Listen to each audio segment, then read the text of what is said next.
And we're live on another Thursday night stream here on the JR Wrestling Show. Of course, my name's Jose Ramos Jr. Welcoming you back here to YouTube, welcoming you back to the J area this upcoming weekend.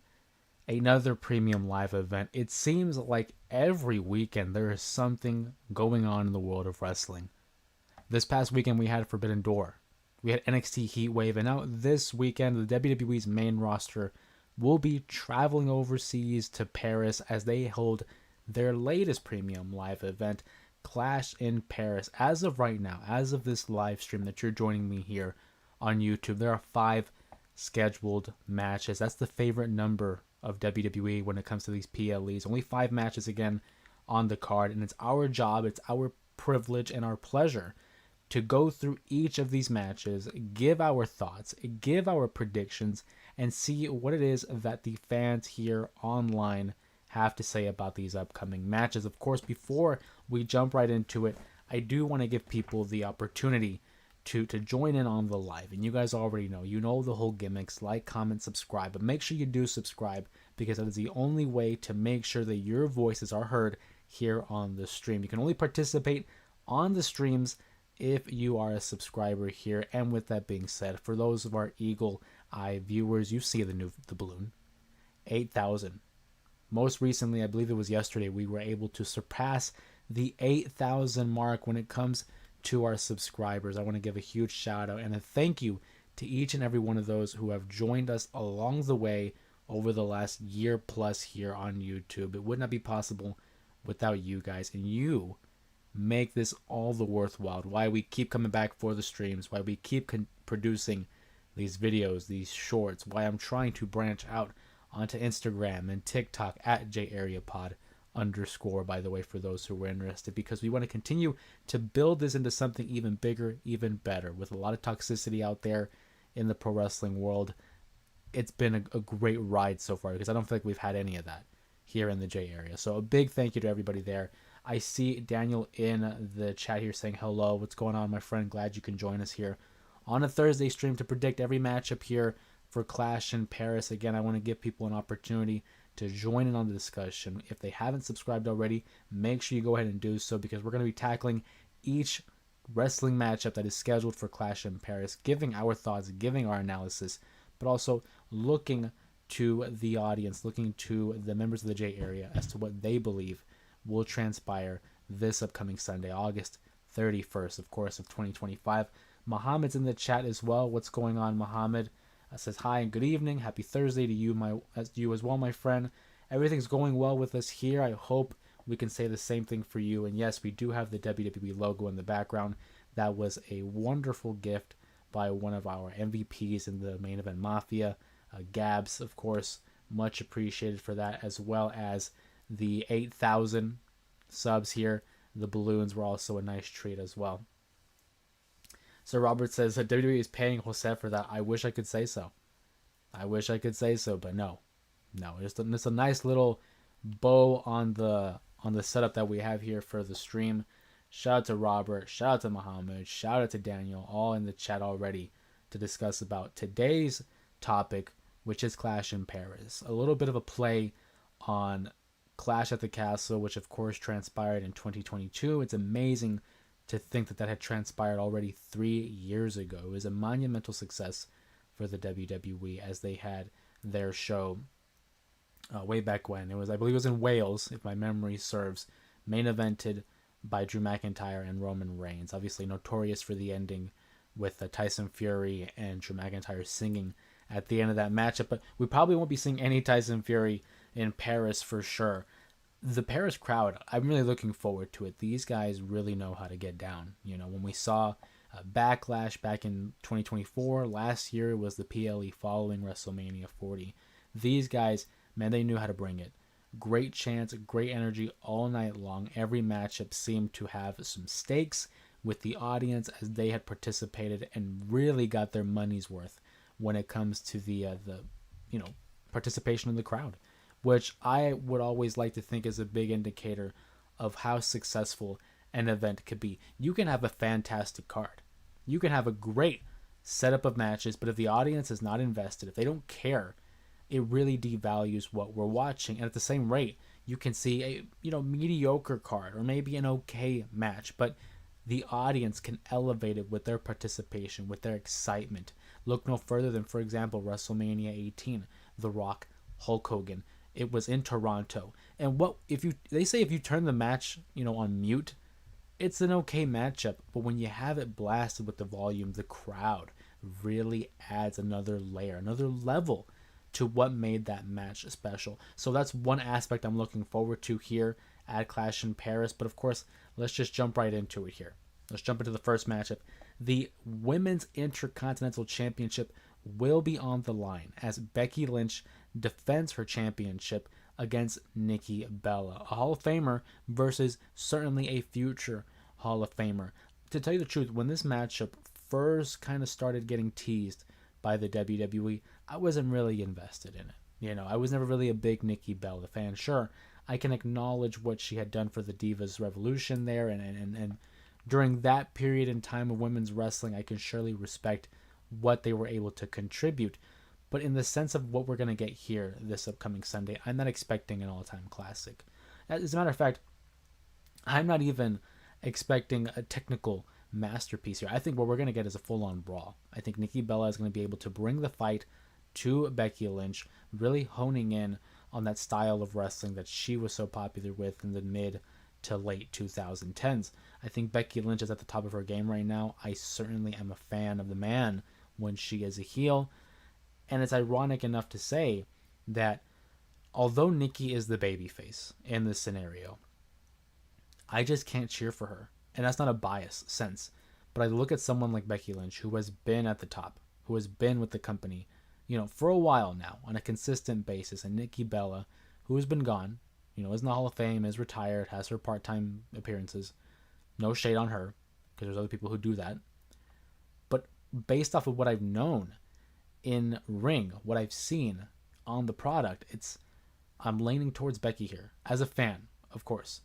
I do look at the matchup itself. I think Becky is heavily favored here. She has the time under her belt more consistently. Nikki hasn't been competing as much since a Becky Lynch. I also think that Becky Lynch just has the edge.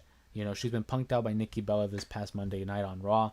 And I feel that if we're going in the sense of booking, you could surprise the crowd with a Nikki Bella win. And that certainly would pop the crowd here. But I feel like that would just be superfluous. I feel like that would be just unnecessary. It would be extra. They'd be doing too much, quite frankly. You can still have a competitive matchup, really showcase Nikki Bella as to why they put her in the Hall of Fame. But I do think that Becky Lynch is going to go over. I think she gets the victory. It adds more credibility to her reign, being that she can say that she defeated the likes of Bayley, that she defeated the likes of Lyra, and a Hall of Famer in Nikki Bella. And then where does that leave her moving forward? That is going to be for a discussion for another stream. But I do think that Becky Lynch is going to go over. I think she gets the victory in what should be a medium to okay matchup. Again, I'm not expecting an all-time classic here on account that Nikki Bella isn't an active performer. She is a part-timer. But I still think that they're able to come up with something good between Becky and Nikki. But we're going to go with Becky Lynch here to go over, retaining the Intercontinental Championship. Let's go back to the chat here real quick. I see that Muhammad says, do you hear about what happened to Triple H and Shawn Michaels come to blow and skirmish backstage? I have not heard anything about that. I have not heard anything about Triple H and Hunter, or Triple H is Hunter, but him and Shawn coming to blows backstage. That could be a reference to maybe, back in the day, when they were in their younger years as active competitors. But nowadays, I have not seen anything in regards to that.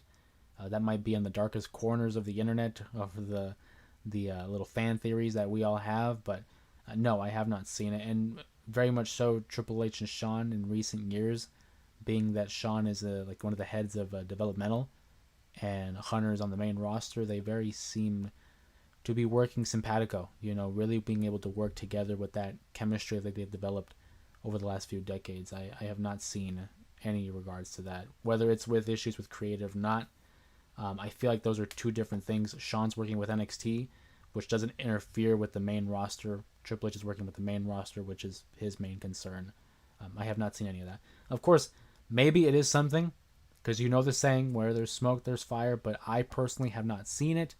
I am of the mindset of, hey, once I see a little bit more, then I can dive into it. But I have not seen any indication.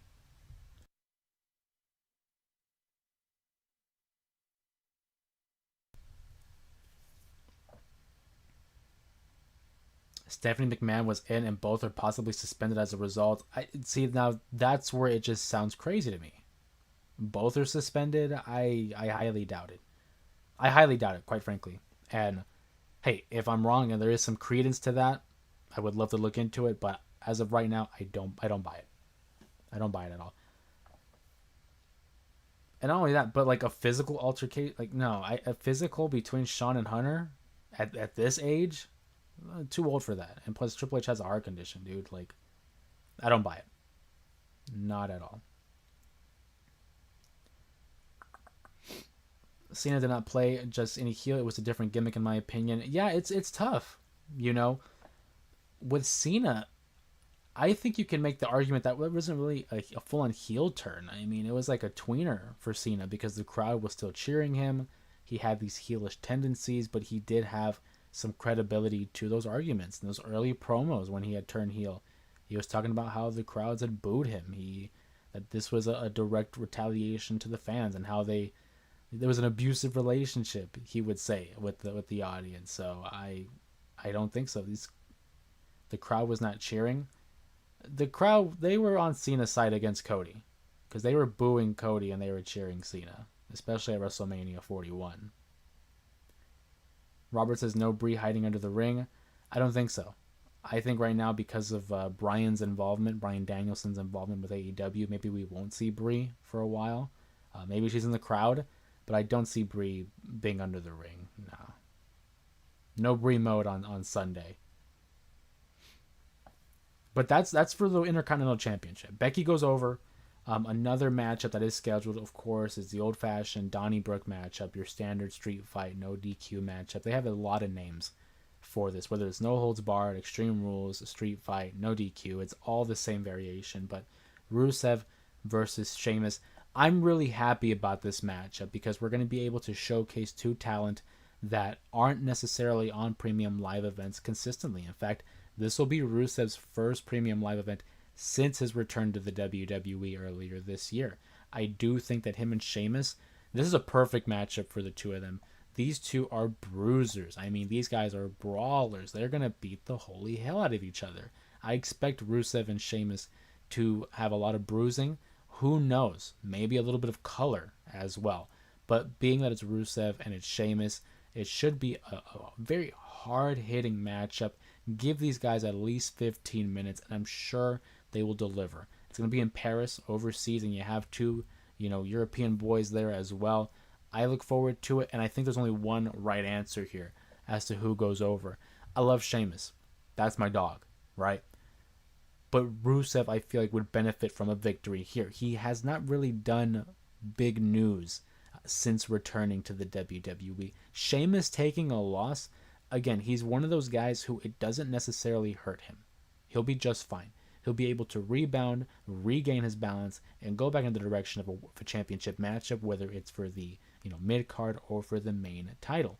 But Rusev, in order to develop credibility in this new stint with the company, he has to get a credible victory, and I feel like he can do so at the hands of the Celtic Warrior, Sheamus. So, as of right now, for the prediction stream, we're going to go Rusev to get the W over Sheamus. It should be a barn burner of a brawl. I'm looking forward to it, seeing two of the beefiest of men in the WWE doing battle in a Donnybrook. I'm going for Rusev here. I'm going for Sheamus, but I'm predicting a W for Rusev. Muhammad says, speaking of AEW, any chance of Bryan and Jericho wrestling again? Yeah, I think Bryan Danielson for sure. I feel like maybe it'll be a one-off. He may have retired at last year's, Wrestle Dream when he lost to Jon Moxley, but I certainly could see him come back into some sort of capacity, whether it's like a one-off matchup. I think Bryan has one match, in him somewhere down the line. It would probably have to be a big time matchup, though. I don't think you can just bust him out for any random dynamite. It should be for a pay per view event. As for Jericho, that's hit or miss, honestly. because they very well could do a send off for Jericho because it appears he might be heading back to WWE.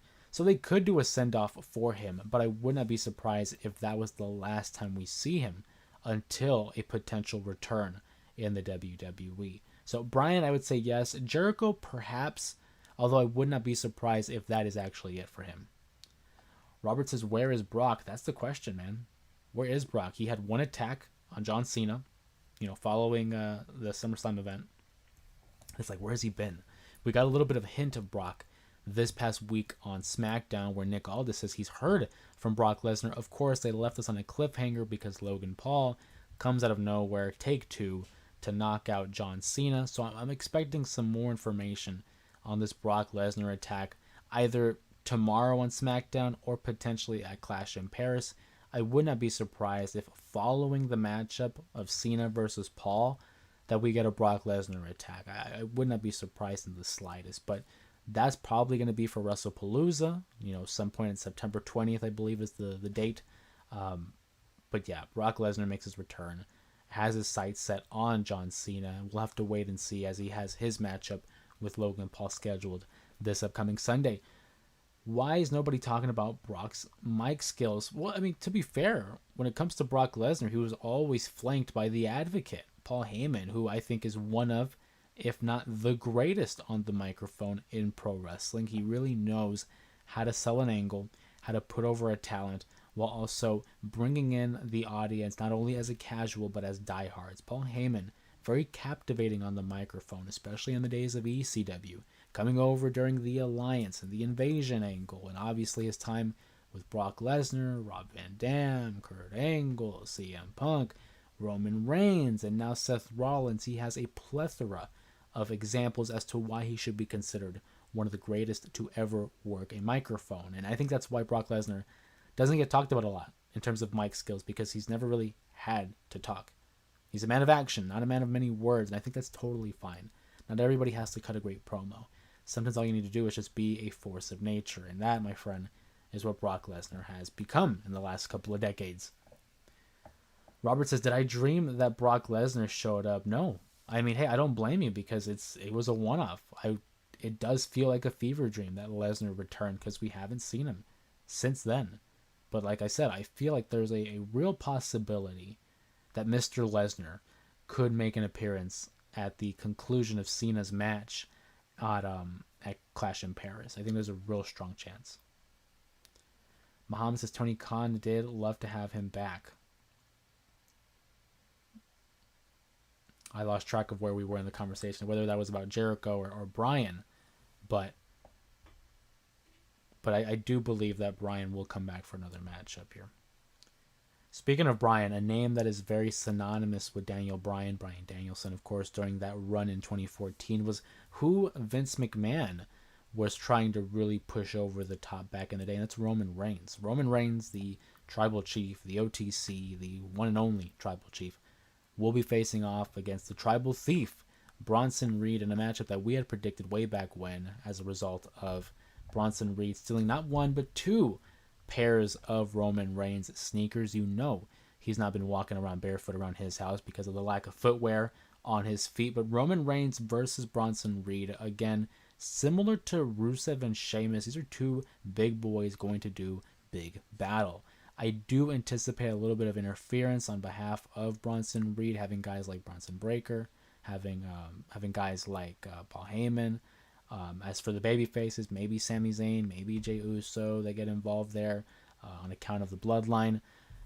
I do believe, though, there's only one result here, very similar to the Becky Lynch match.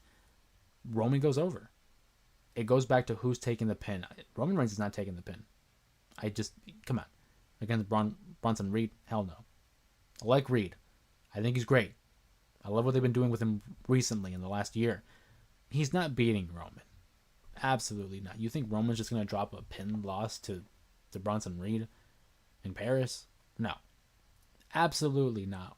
Roman only does the job to big stars. To people like Cena, to people like Rollins, to people like Punk. Like, in that realm. Cody, of that realm. That one's probably the easiest one to predict. It's all about the payoff. and Bronson Reed has walked away with not one, not two, not three, but four shoes off the feet of Roman Reigns, and you think Roman's just going to take that lying down? No, absolutely not. Roman gets the victory decisively, even though I think there is going to be a little bit of interference, a little bit of chicanery happening around the ring, as any Roman Reigns matchup would have nowadays. Roman goes over, clearly.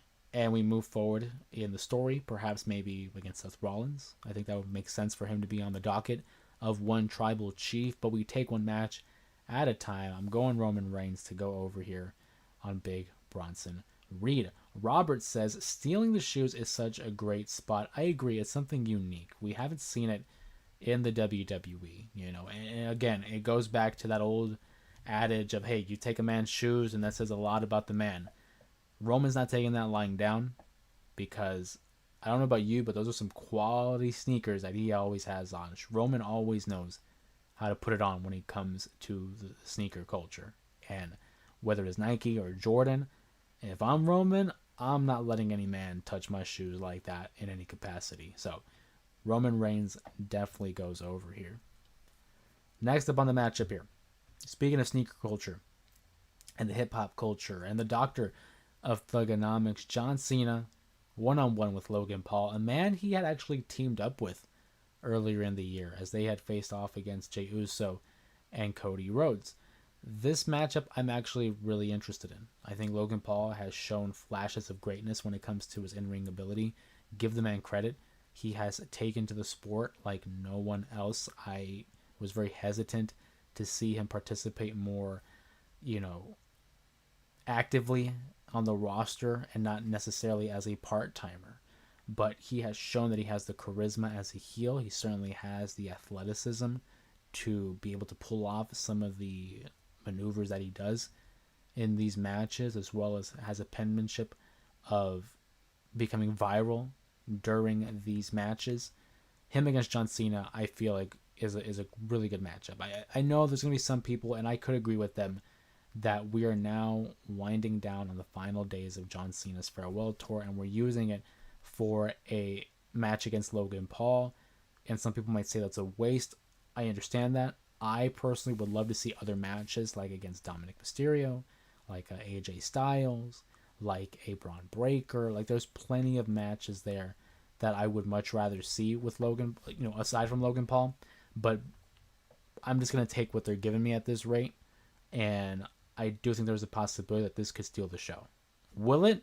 Maybe not, because I think there's a couple matches on there that could, but I do think there is a possibility from a fan perspective, from an audience reaction, and just from a nostalgic feel of a babyface John Cena. This could be a great matchup for both individuals. And talk about something great for Cena. Back in his element as a babyface, as that big hero for the whole audience to be cheering behind. And then for Logan Paul, you're going to be able to stand one-on-one across the ring from the greatest of all time, John Cena, soaking up the knowledge, soaking up the experience with someone who's been in the main event scene for 20 plus years. That's big time for Logan Paul, and hopefully this could help project him into maybe another level in the WWE. People have talked about him possibly becoming a WWE champion in the future. If he has a great showing against a 17-time champ like John Cena, we might be seeing it a little bit more sooner than we would think as to a world title reign for Logan Paul. What's going on, Reese? Reese says, what's up? How you doing, my friend? Thank you for joining us. Make sure you guys drop in the chat your predictions for Clash in Paris as well. We're talking about every matchup that's currently scheduled for the event. I would love to hear you guys' take and your honest opinions on each matchup, as well as who you think is going to walk out victorious for each respective match this upcoming weekend. Robert says Logan Paul is the only heel in the WWE. I think that's a fair assessment. He plays it really well, and it's gotten to the point where most heels in pro wrestling nowadays, it's difficult to have them universally hated. Even a guy like MJF gets cheered every now and then. Logan Paul, though, plays it very well as a heel. No nonsense. He knows how to get under the skin of his opponent while also doing it to the fans, and it comes off just so naturally, very nonchalant for Logan Paul. Again, say what you want about him as a personal, as a person in general, but we don't know him personally. but he plays it very well. It comes naturally to him to be this egotistical heel. I enjoy his work. It's believable, which to me is very important, especially in professional wrestling, is the level of credibility that is established for the star as well as the angle that is being told. And Logan Paul versus John Cena, I just feel like is a natural progression in Logan Paul's character. And even though maybe it's not the matchup we want to see John Cena participate in, I do think it's the type of matchup that would benefit Cena here in a mainstream appeal. I know he's already the peacemaker, but against Logan Paul, you know it's going to go viral. You know it's going to do big business. But I haven't even said my prediction, have I? John Cena goes over. Is there any doubt? Is there any doubt that John doesn't go over? If Logan Paul gets the victory here, I don't think it's a smart move, especially given that Cena is going up against Brock Lesnar next. The only argument that I could make for a Logan Paul victory is if Brock Lesnar were to come in and interfere and cost Cena the matchup. But if he were to do that, I feel that it would be utter chaos. He could not just come in without the referee realizing it, attack Cena, and allow Logan to get the victory. I don't buy that. If Brock comes out, he's going to beat the hell out of Cena, without any hesitation, without any fear of the referee catching him. That's why I think one-on-one, Cena gets the victory, puts him on another level here in terms of momentum, because he's already one of the greatest of all time. Puts him on another level heading into momentum-wise against Brock Lesnar, and that's when I think we potentially hear that guitar riff of Brock Lesnar's theme song. He comes down to the ring. They both have a brawl, rather, not a match, but a brawl. And maybe because Cena's now expecting it, we kind of get a more even fight between the two. Maybe have the locker room get cleared out and do a little pull apart like they did back in 2012, if you remember, when Cena and Brock had their feud heading into Extreme Rules 2012, and they had this pull apart that resulted in a very iconic image of John Cena smiling with a bloody mouth there. I would very much love to see a pull apart again with these two, especially at this stage of their career. But John goes over. I'm willing to bet an arm and a leg that John goes over, assuming, of course, Brock doesn't interfere. I'm thinking Cena goes over. Better is Braun and Reed versus Reigns. I think the right call was to have Reed versus Reigns. I know a lot of us, especially me, I would have wanted to see Braun versus Roman, but that's like a WrestleMania match. You can have that at a major event. Now, to say that Clash in Paris isn't a major event, maybe it's not fair because that Paris crowd probably will make it feel like a major event, but Breakker versus Reigns is WrestleMania quality. It is SummerSlam quality. It very well may be a matchup scheduled for WrestleMania 42. Who knows? We'll have to wait down the line when we get back to Las Vegas, Nevada. But Reed versus Reigns just feels right, again, given the situation with the shoes, the tribal thief. Plus, it's a good matchup for Roman to regain, a little bit of traction here in the WWE. He's been gone for quite some time, and him versus Braun Breaker. You don't want to force a loss between either one of them. Breaker is on another trajectory here towards the top. And then Roman, of course, is Roman Reigns. You don't want him to suffer a loss to just anybody on any given event. But Braun Breaker versus Roman Reigns certainly will be a main event at some point. Looking forward to that whenever it happens. Brock was less famous back then. Well, of course. I feel like we all are less famous back then. But Brock Lesnar, when he first stepped foot in the WWE, that debut the night after WrestleMania 18 and the attack on Spike Dudley during the hardcore match, day one, this guy was an impact player. He was nicknamed the next big thing. And I feel like Brock Lesnar has always felt like a big deal. Maybe nowadays more so because we know about his reputation and the match quality that he's had over the last 2 decades. But in the first instant when he arrived, we knew, okay, this guy, he's going to be something.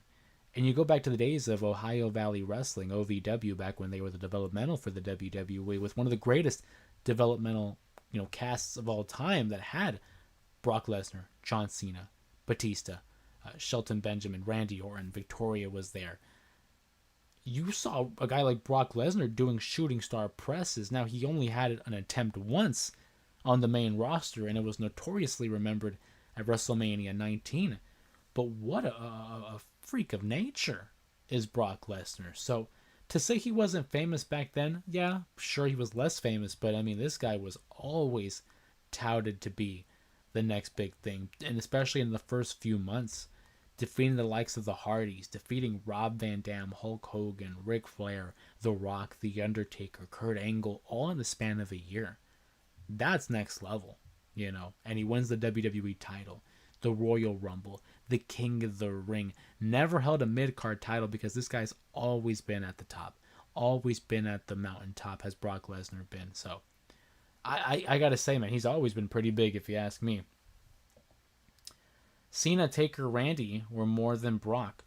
Well, if we're talking mainstream, I would agree. I would Cena. I mean, come on, this guy's a megastar. Taker is a staple of the sport, and Randy Orton, again, one of the all-time greats. So I'm not gonna argue there. Ken says, sorry I'm late. Just woke up and seen you was... hey, no worries, Ken. I appreciate you being able to take the time out of your day to join us. I appreciate you, of course, being here. We're talking Clash in Paris. Hopefully, the pain isn't too bad, you know. But I'm glad to see that you're able to push through and continue to go about your day. So hope you're doing well, Ken. I appreciate you again, buddy, for being here. Make sure, again, to drop in your comments, questions, as well as your predictions and thoughts on the Clash in Paris card. We've already talked about a great deal of the matchups that are already scheduled. We're actually on to the main event. And if you want more of my opinions and takes, make sure to go ahead and drop a question down in the chat, or feel free to rewatch the live in its entirety at the conclusion of the stream, as it will always be available following each scheduled stream. But the main event, this is the matchup I'm looking forward to the most. I want to see Logan versus Cena. The Donnybrook matchup I think is going to be entertaining. I think the women's matchup should be decent. You know, I say that because of Nikki. I like Becky. I think she'll be able to carry a great matchup out of Nikki. But the main event here, which I'm expecting to be the main event, I think you can make the argument that Cena and Logan Paul could, but I feel like the main event certainly will be a fatal four-way matchup with the caliber of talent that is included in this four-way. I mean, let's talk about it, right? Number one of the highest rising stars in recent memory, LA Knight. I mean, the crowd has been way behind this guy for a couple of years now. He has established himself as a fan favorite because of his ability to remind us of a time back in the day where there was guys like The Rock and Stone Cold cutting these great promos, entertaining promos. He brings a brash confidence about himself when he comes and talks about his opponents. I think LA Knight certainly has earned an opportunity to be associated with the top talent, and it warms my heart to see him now amongst the elite, which I will talk about in a minute. We also have a former world champion in this matchup, Jey Uso main event. Jey Uso, who had won the world championship at WrestleMania 41, of course, following that Royal Rumble victory that propelled him into the main event scene officially. And now he gets another opportunity to win that same world title in a fatal four-way. Can he ride the wave of momentum that he had shown on Monday Night Raw, super kicking CM Punk, demonstrating that, hey, I'm not here to make friends. I'm here to win that world championship. And speaking of not making friends, but maybe making money, CM Punk is also in this fatal four-way matchup, has a personal vendetta against the champion, has had growing animosity against LA Knight, and of course, as of this Monday night, maybe has some words for Jey Uso. CM Punk held the world championship for less than 5 minutes, maybe around the 5-minute mark at SummerSlam, which was a little bit less than what Drew McIntyre held it for at WrestleMania 40, but that's another discussion. CM Punk looks to capitalize again on the wave of momentum that he's had since returning back at Survivor Series 2023 and parlaying that into another world championship. But before we could do that, he has to make sure that Seth Rollins is not again wasting his time and taking away an opportunity from the Second City Saint. The world champion, the world's heavyweight champion, Seth freaking Rollins, defends it in a matchup that is not in his favor. No championship advantage here because he has 3 opponents, lowering his odds at 25% to retain.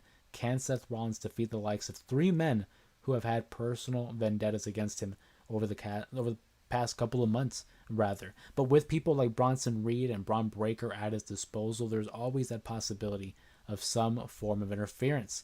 I can't put it past it. Also, the fact that Seth Rollins has just recently won the World Championship, and the WWE recently has not been a fan of hot potatoing these world championships, I cannot see a world where Seth Rollins is walking out as the loser of this matchup. I have him winning the matchup. I have him successfully defending the world championship, adding another victory over these three men. And of course, when it comes to these multi-person matches, I try to predict who will take the pinfall, right?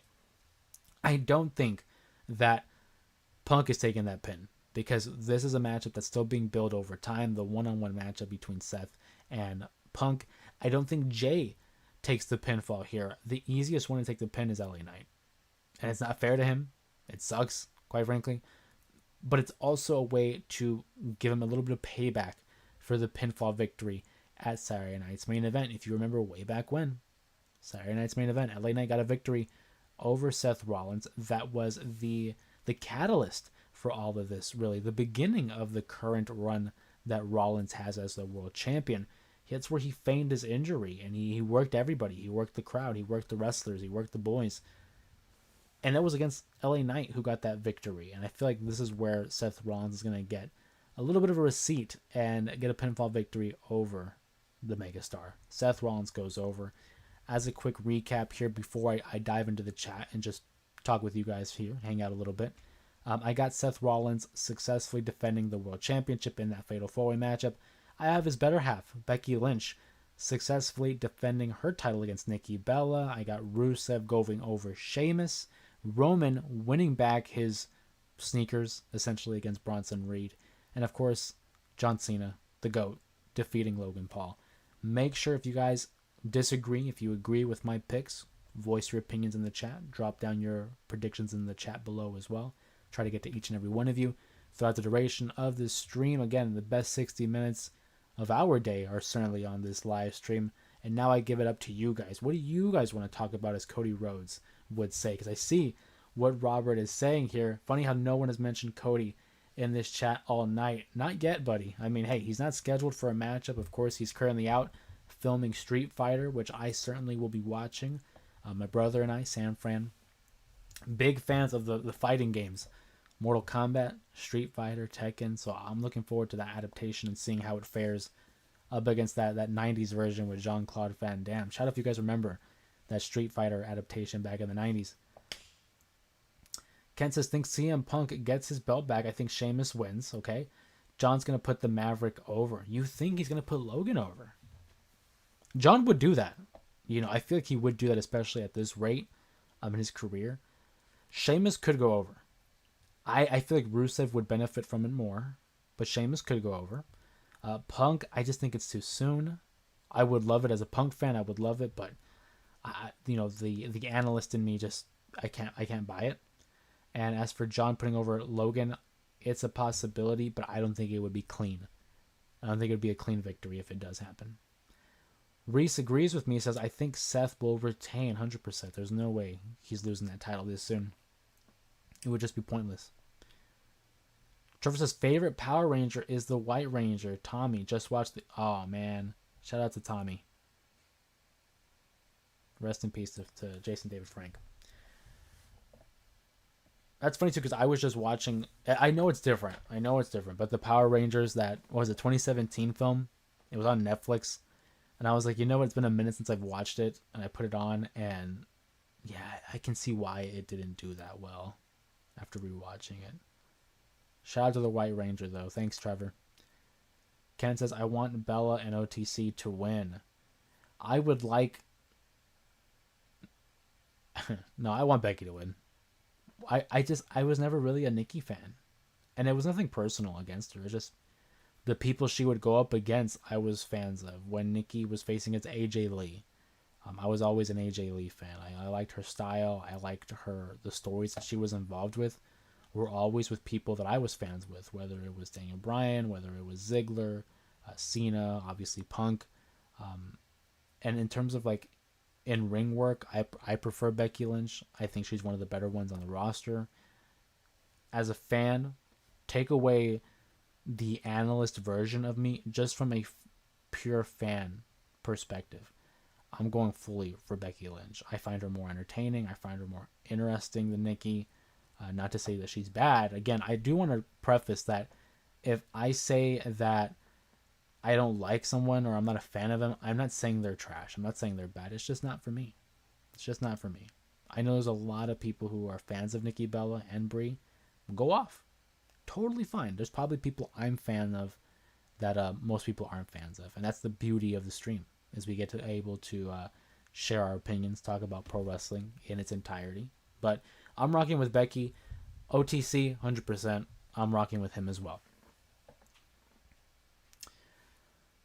Trevor says, I would mark out if I hear Light It Up. Can you imagine? I mean, it's the perfect opportunity for like a Royal Rumble appearance. Even if she doesn't want to participate like in a long-term story, just a one-off Rumble appearance I think would suffice for a lot of people. To hear AJ Lee's music hit at like the number 30 spot. But she's made it very, very clear that she's done with wrestling. But to be fair, her husband said the same thing and he returned. And he even returned to the WWE, a place that kind of forced his hand and made him fall out of love with wrestling. So you guys know the saying, never say never, but I think a Royal Rumble appearance would be perfect for AJ. Ken says, who's going to be announced as the fallout of the pregnancy? What do you mean, who's going to be announced? In terms of who's going to be facing Stephanie. So when it was announced that Naomi was not going to be medically cleared, I honestly thought that we were going to get the match at Clash in Paris, and whoever Stephanie would have faced would have been at that event. I think it makes sense to have it be Io. Io was next in line against Naomi. Doesn't get her championship matchup. To me, it just makes sense to go Io versus Stephanie, one-on-one for the third time, and get a decisive winner, a definitive winner, that also gets the Women's World Championship. But being that there's a little bit of, speculation as to who it could be, or even what kind of match it could be, I wouldn't be surprised if they managed to put in, Rhea Ripley in there as well. And I love Rhea. Rhea's great. But I don't feel like that opportunity has been earned for Rhea. I think the clear-cut matchup should be Io versus Stephanie. I think it just 100% should be. Who else would it be on that roster? You could argue someone like Rhea, but again, I don't feel like it's earned. You can argue someone like Roxanne. I think it's too soon. I think Roxanne could be in the matchup, but again, I'm talking about, is it earned? Does it make sense? You could certainly do maybe a number one contenders battle royal or some sort of a matchup that will crown the opponent for Stephanie. But then we're just back at square one because that's what Stephanie did. She won a battle royal. So to me, just logically, from a booker standpoint, and certainly from a fan standpoint, Stephanie versus Io is a money matchup that I would love to see main event. Monday Night Raw, more likely. Wardlow to be the last Paul Heyman alliance? Can you imagine? But Wardlow already made his return with the Don Callis family back at Forbidden Door, which I think is it's kind of good and bad. It's good because it gives them a prominent role in the group, but at the same time, it's like that group is loaded that I'm afraid people are going to get lost in the shuffle. Listen to the names that are associated with the Don Callis family, and I'm probably not going to name them all. But, I mean, obviously you got Okada, you got Takeshita, you got Wardlow, you got Rocky Romero and Trent, Josh Alexander, Hechicero, Lance Archer. Like I'm probably missing a couple more, but there's a lot of names involved with that group. I think that it's someone that's still getting signed. Oh, you think it's gonna be someone new? Oh, that's actually an interesting theory there by Kent. That it could be from someone that's not currently with the company. Maybe I don't know. Because again, I look at it from a sense of like, is it earned? I'm never a fan of just random people, whether they are a star or not, just coming into the picture and getting a title matchup. I feel like you need to earn a title matchup. So whoever this person is, I'm hoping it just makes logical sense and it provides a intriguing matchup against Stephanie Vaquer. But to be fair, you put her in the ring with anybody and it's pretty intriguing already. I still think, though, for my money's worth, Io Sky. That's the answer. That's the answer. But that's just me. That's just my opinion. Great interactions here on the chat, man. I appreciate you guys again spending it here on a Thursday night talking about Clash in Paris. That event will be taking place on Sunday, so more likely we'll be going live following that show. I want to be clear when it comes to the stream schedule. Mondays and Thursdays, for sure, will be live following Monday Night Raw and our Thursday streams. I also think that we'll probably have a sporadic appearance on the weekend, mostly for premium live events or pay-per-views, just to make sure that we are able to accommodate not only the working schedule of your boy, but also to make sure that we're able to hang out on the weekends, man. You know, these streams have always been a great highlight when it comes to producing content here on YouTube, and I want to be able to provide quality conversation with you guys and not overdo it, as well as water it down. That way, there's plenty of topics to be discussed. But we'll go back to the chat here. Robert says, "Please preach about the mess the indie scene with Rampage's son." Man, that whole thing is just, it should have never happened. If you go back, we had a live stream on Monday, and we shared some of our opinions on it, but of course not everything was, known. We have a little bit more information coming out of it. I understand that at the beginning, Stu, who was the independent wrestler in question, had a little altercation with Raja Jackson, the son of Rampage Jackson, believing that he was a worker, believing that he was a wrestler, and I guess tried to work an angle and have like a can of some kind of beverage, crushes it against his head, and immediately everyone's telling him like he's not a worker, he's not a worker. He wasn't aware. Which, number one, dude, if you're not sure, maybe you shouldn't just assume. That's number one, okay? But then after that, we have video of him apologizing. They seem like they're okay. It's a very hectic business in pro wrestling, obviously. Just trying to work an angle, right? And apparently, somewhere along the lines, it was discussed that Jackson could be involved in an angle later in the show that would see him, retaliate, get his get back, as they would say online, against Stu. But he delivers like a spine buster, which immediately seemed to incapacitate Stu, and then proceeds to deliver like 20 unanswered shots to the head. And not just working shots, like legitimate hits, because he's an MMA fighter. He has MMA experience.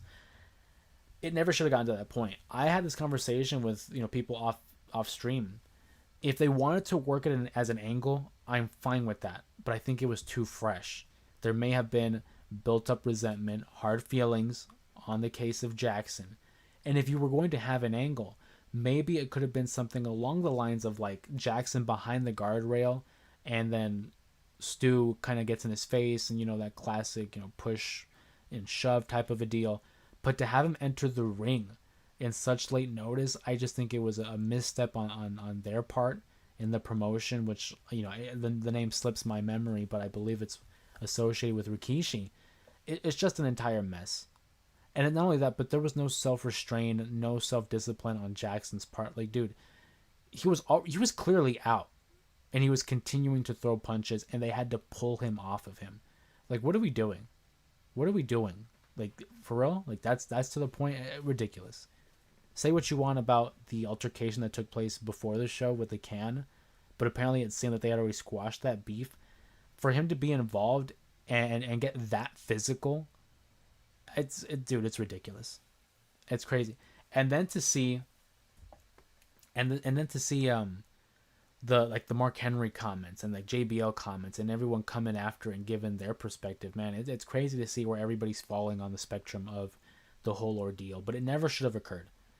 I personally, I would not have made an angle out of it. And if I were, it would have been like a guardrail situation, something that's contained, something that's being able to protect both individuals. And they let it go on for a while. He got like a good quality punches to the face of Stu. In a word, just a travesty. It's crazy. And then they couldn't wake him up. They couldn't get him out of that coma. I think I saw somewhere that they were able to finally get him out of it, and he's conscious again. But still, like, ridiculous. And then as a result, the WWE, who have their ID program, they have now like rescinded their partnership with the promotion, due to all the backlash, due to all the bad publicity with them. And honestly, I can't say I blame them. It's ridiculous. Beer can was not necessary. Raja should not have been in that ring. I agree with you, Trevor. I agree with you. The beer can I thought was crazy. I thought, like, dude, you can't just assume he's a worker. I thought that was ridiculous. But then Raja should not have been in that ring. They should not have. Why are you playing with fire? Truthfully, it was ridiculous to do. I agree with you. Kent says, nice 8K balloon. Just noticed it. I appreciate it. Thank you, Kent. As a result of your question as well, do I think Paige will ever come back? Yes, I do think. Everyone comes back eventually. I think Paige will come back. Maybe as a Rumble surprise. I think that's always a possibility, especially because she missed the very first Women's Royal Rumble due to her injury. So I think a possibility for Paige to return, very likely. Very. The guy who saved Stu explained it pretty well. You know, it's one of those things where I'm scrolling online and it's like I saw it, but I didn't watch it. So I'd have to go back and try to find that video of his explanation because I hear a lot of the same, that he explains it pretty well.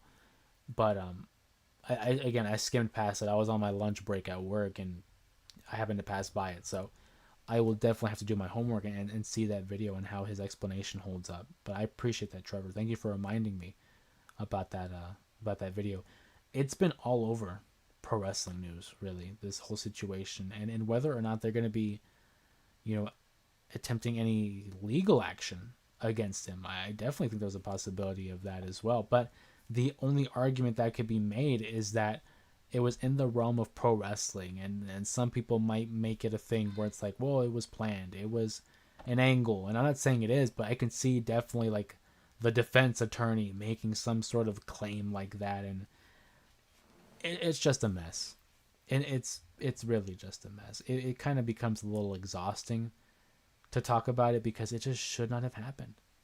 So many combustible elements that were a part of that situation, and it's like the worst case scenario could have happened. Luckily, nothing fatal occurred as of my knowing. Of course, I don't know everything, but it's just a mess. Just a mess. As we begin to unwind here on the stream, make sure you guys drop in your last comments, questions, concerns, anything like that, your predictions, your analysis of Clash in Paris, or anything in the world of pro wrestling. I genuinely love hearing from you guys because you guys help me dictate this conversation as well. The stream itself is dedicated to Clash in Paris, but we talked about that. We discussed the matches, we discussed the backgrounds, the analytics of it all, and now it is your portion of the stream to ask away any questions or anything you guys want to talk about. And I always look forward to your guys' point of view because it's great to have that conversation. I've said it before on a stream. I've said, hey, I have very few people that I'm able to talk pro wrestling with, so I love coming out here onto the stream and having this conversation with you guys. So appreciate you all. Ken says, when is Liv coming back? I'm thinking the Rumble. Liv had a serious, I believe it was a shoulder injury, very similar to what Rhea Ripley had sustained last year. I would think that maybe they're going to hold her till Royal Rumble. Maybe she'll be cleared by like November, December. But if I'm the WWE, I'm absolutely holding on to a Royal Rumble appearance. The pop would be ridiculous. I also think if you're a betting man like me, Liv Morgan wins the Rumble. I think Liv Morgan wins that Royal Rumble. Absolutely. And we're going to have a similar run to how Rhea Ripley was when she returned, I think. Robert says WWE pay-per-view versus college football. Listen, I am a big NFL fan. I'm a casual when it comes to college football. I want to watch more of it, and now that I have the ESPN app, yes, I had to sell out, and I bought the subscription because I want to keep up to date with the pay-per-views in WWE. But there are, some advantages to have it. I've been watching the ESPN app, and honestly, I'm kind of pleased with it. I get all types of sports, whether it's basketball, football, college football, which I'm going to try to get more into. Obviously, pro wrestling is an incentive as well. So if they were head-to-head, I'm going to watch WWE. I'm going to watch WWE. But in my free time, you better believe I'll be watching some college football. Do you think Liv and Rhea team up? Maybe. Maybe. I don't know how soon, but I do think that's down the line. Call their team the Shoulder. That's crazy. I am the learning tree, says San Fran. Shout out to San Fran back in the chat. Appreciate the support. Thank you for showing up, buddy. The light is flickering. You're not going to get me. You're not going to get me, buddy. The light is bright. Ken says, what do you think of the Parsons trade? I think Jerry got drunk and pissed. Dude, okay. Again, this is why I love the streams, because although it is predominantly pro wrestling, I'm real open to having any conversation here. I was at work in the middle of a mandatory meeting. God, I love those. I was like half asleep. And my smartwatch, Apple Watch, goes off. And it says, like, oh, trade alert. And I'm like, okay. Like, I didn't see all the details because it was just, like, real quick. I get out, and I find out Micah Parsons to the Packers for, 2 first-rounders and Kenny Clark. That's ridiculous. Micah Parsons, who's, again, a generational talent by many, moved by Jerry Jones. Number one, as a Niner fan, as a San Francisco 49er fan, thank God for Jerry Jones, man. I hope he never leaves that team. I hope he runs that team forever. I've said it before, that the Cowboys have not won a Super Bowl since Super Bowl 30. And the one constant, the one thing that has remained over the course of these 30 years is Jerry Jones. He's the problem.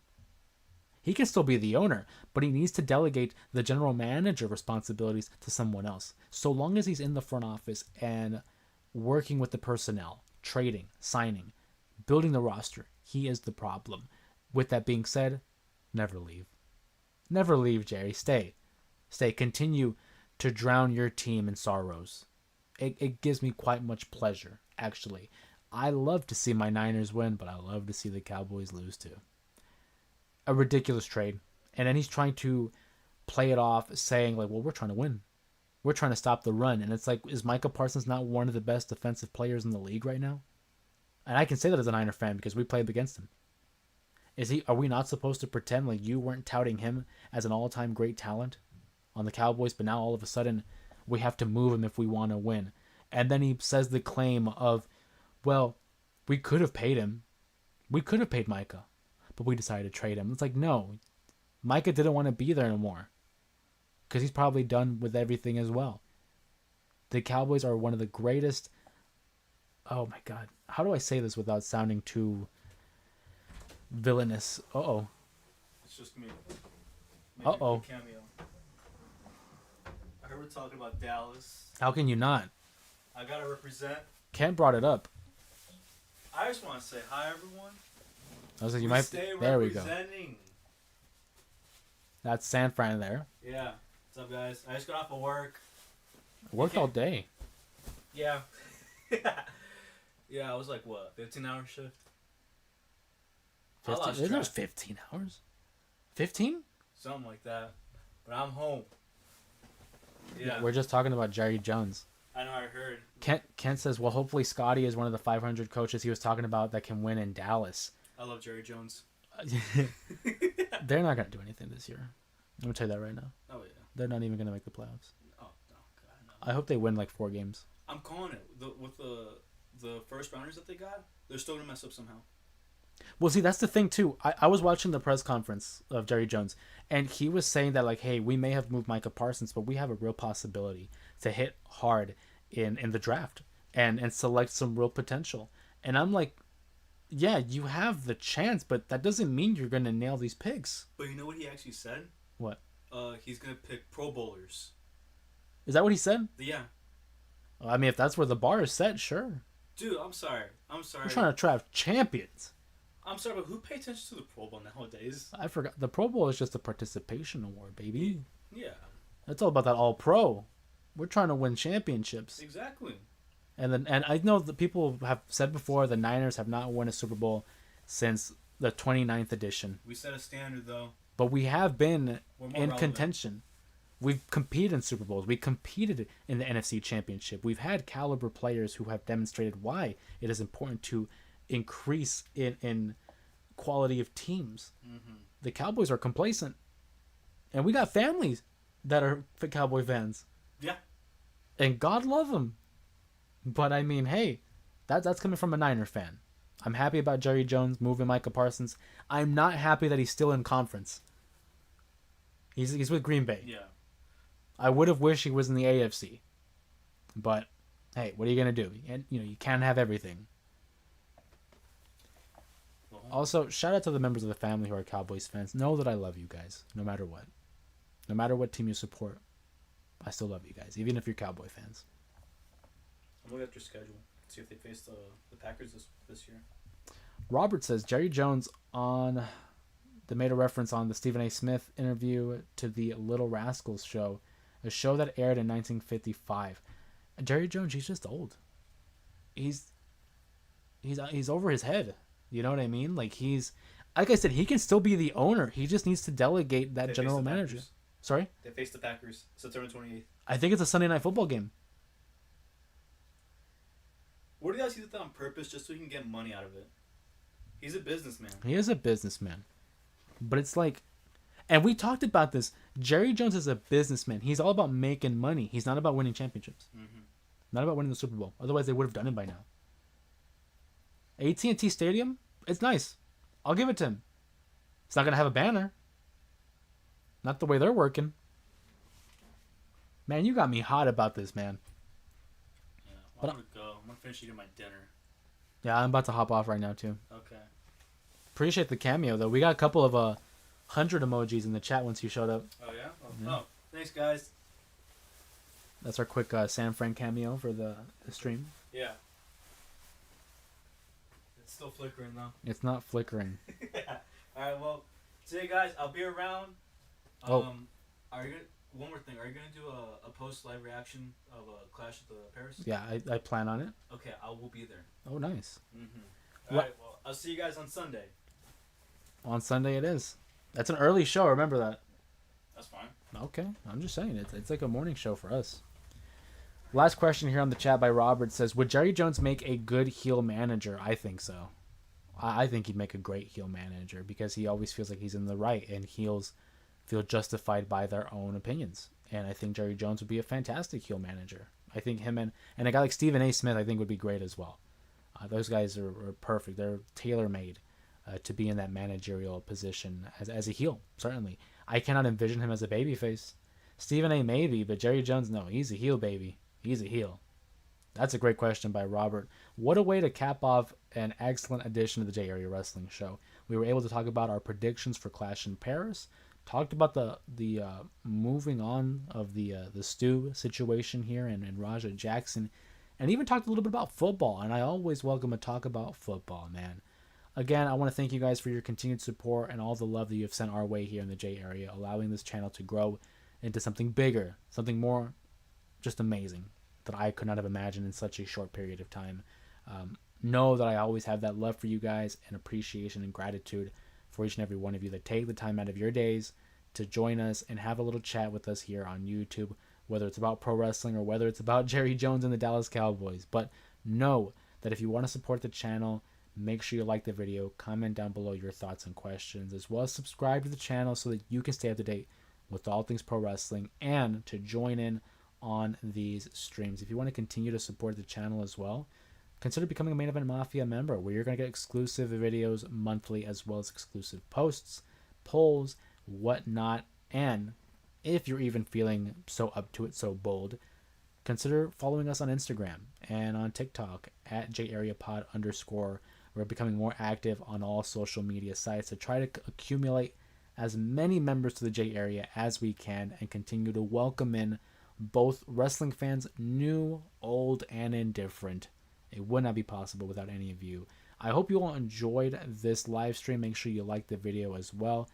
And enjoy the rest of your week. Enjoy the rest of your night. I will see you guys on Sunday as we do a post-show reaction to WWE's latest premium live event, Clash in Paris.